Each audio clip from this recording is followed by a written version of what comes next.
The next one we're going to talk about is a guy named Johannes Kepler. Kepler lived from 1571 to 1630. And I don't expect you to remember the dates, but you do need to remember them in order because that makes a big difference of what happened. Now remember when Tycho lived, because Tycho and Kepler were intertwined. Their fates were tied together. Tycho was born in 1546 and died in 1601. So Kepler was about 25 years younger than Tycho. All right. So who was Kepler? Well, Kepler actually grew up over in what we would call modern-day Germany. He grew up in a very large family. It was a religious family, but it was very interesting because he didn't have a father, but he had a lot of brothers and sisters. And he was a very religious. He really believed in the Catholic Church. But he also, his mom would cast horoscopes. When she got broke, she would go to the rich people and she would tell them, oh, you need to do this and this because Jupiter is in this constellation or whatever.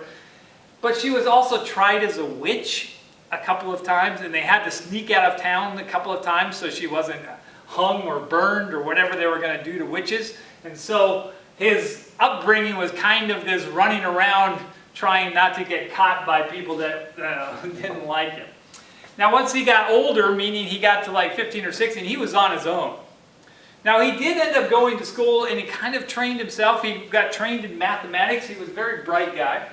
And he got a hold of Copernicus's book. And the great thing about Kepler is he kept elaborate journals. If you want people to remember what you did in the future, keep journals. He kept journals, and in his journal, he talked about reading Copernicus' book, and he said, I knew for a fact this was correct. He knew that the sun was at the center and it was a heliocentric model. Now I told you he was very religious. He didn't see that as being a conflict with his religion at all. And he said, I know what my life work is. My life work is to figure out how all these planets actually move around the sun. And so that was his goal. Now he realized that he couldn't do that by himself. He had to, if he was going to figure this out, he had to find the best data in the world. Who had the best data? Tycho Brahe.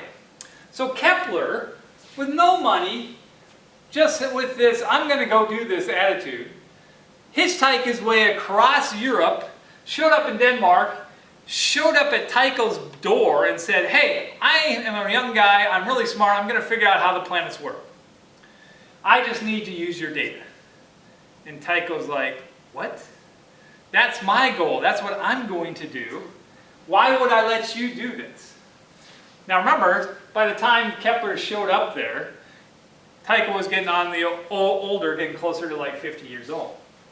And Kepler was there, and I don't know, Tycho must have seen something, but because he allowed him to stay around, and he wouldn't give him any good data. He would give him little parts of data and said, oh, here, work on this a little bit, but it really wasn't significant. He didn't give him all the data. He just said, oh, have a little bit, try this.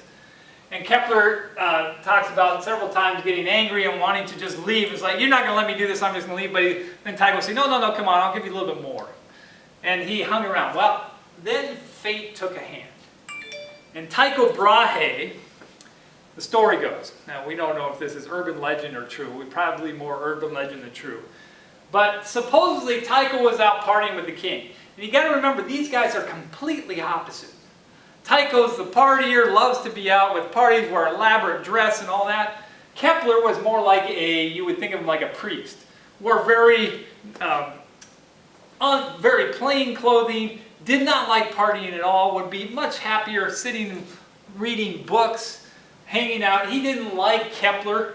I mean, Kepler did not like Tycho and vice versa. They didn't like each other. Personality-wise, they conflicted all the time. But they must have seen something in each other because they hung around. Well then, Tycho, the story goes, was at a party with the king and they were drinking heavily. Well, one of the etiquettes was if you're drinking with the king, you can't get up and go to the bathroom before the king does. And so supposedly, Tycho had to go to the bathroom really bad. The king wouldn't get up and go to the bathroom, so he couldn't go, and his bladder burst. Well, the problem with that is if it's true, which was probably true with bladder burst. We don't think that you could actually hold it enough that your bladder would burst. Your muscles in your body just wouldn't work that way. Eventually you would just pee your pants or something. We think what really happened is he probably had something like a kidney stone that was blockage, and that blockage caused the problem. But once your bladder bursts and then your urine goes inside, you essentially get infection from the inside. There was no way you could treat infection back then.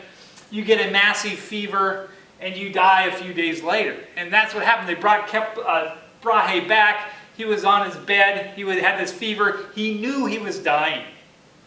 Okay. And supposedly, Kepler wrote down these words, which were Tycho's last words to him. I can imagine this, we don't know if it's true, that he leaned over and Tycho said, "Let me not to have lived in vain." That's what Tycho said to Kepler. Okay? Tycho died a few days later. And Kepler, who had no relationship to Tycho at all, he just had showed up there, realized he was in trouble because he wanted all the data, but all of a sudden when Tycho died, his relatives from all over showed up and wanted to split up his inheritance, and they weren't going to take all the data. So Kepler, in the middle of the night, grabs all the data with all the positions of all the planets and stars, these big volumes that they kept everything in, throws them in the back of the wagon, covers them in hay so nobody can see them, and rides out of town in the middle of the night. Essentially, he steals them. And he runs off so that nobody can find him with Tycho's data. So that's the story. And that's how we know how Tycho died, is from Kepler's journals. He told us what happened. So then Kepler said, okay, I'm going to try to figure out how all these planets work. And he had these elaborate schemes. I mean, some of them were pretty cool. He said, okay, the sun's at the center. He knows that because, here's the sun, because that's what Copernicus says, and he says he just knew that was right. But he started saying, you know what, there are geometric solids, which means that geometric solid means that it has the exact same face on each side. Like a cube, you have a square on each side of the cube. And you can think of it as a pyramid too, where you have a triangle on each side of it. Okay? And so he said, you know what if around the sun, I put my triangular prism right here. And if I make that a certain size, then on the vertex is where all these connect together, I can inscribe a sphere. And then I can take a cut through that sphere, and that would be like the orbit of Mercury. And then on top of that, I would make a cube so that the middle, the drawing is going to be confusing here. So the middle of each side of the cube is touched by the sphere inside it. So essentially it's a cube matching the side of the sphere. And then I can put a sphere over the outside of that runs into each vertex, and I can take a cut through that, and that would be like Venus's orbit.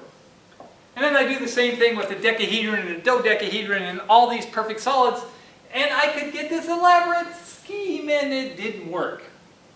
It just didn't work. But he worked on this for 20 years.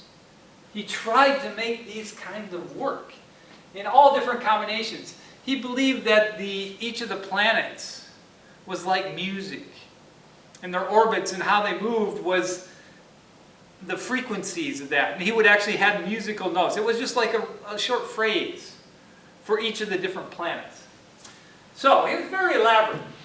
Now we don't know why for sure, what changed his mind, but he says after 20 years he just quit doing this nested solids. He just realized that's not going to work. So he started doing something else. So really Kepler is a story of perseverance. 20 years of doing it one way and realizing that's not going to work, I'm going to try something else. So for Mars, he said, well, you know what? We've always been putting a circle where the center was at the sun.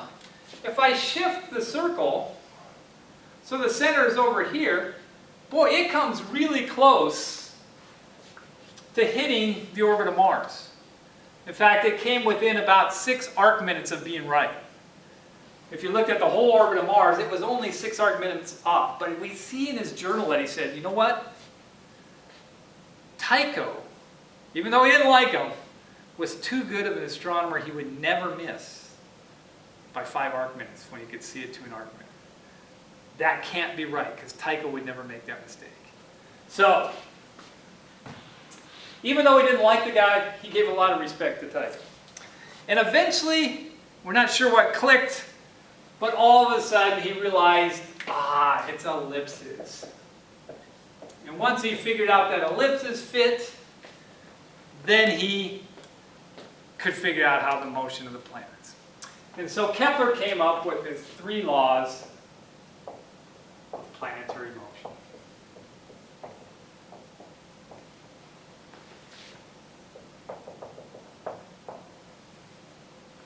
All right, first law. All planets orbit on elliptical orbits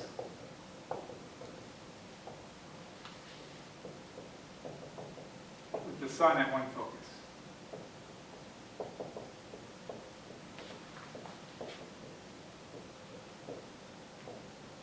All right, so here is our ellipse. Here's my ellipse. Remember, ellipse is like an oval. And by definition, ellipse has 2 centers. It's like a circle with 2 centers. We call each of these a focus, or 2 foci, the plural of focus. Okay? And what he says was, all planets orbit on these ellipses, and at one focus is the sun.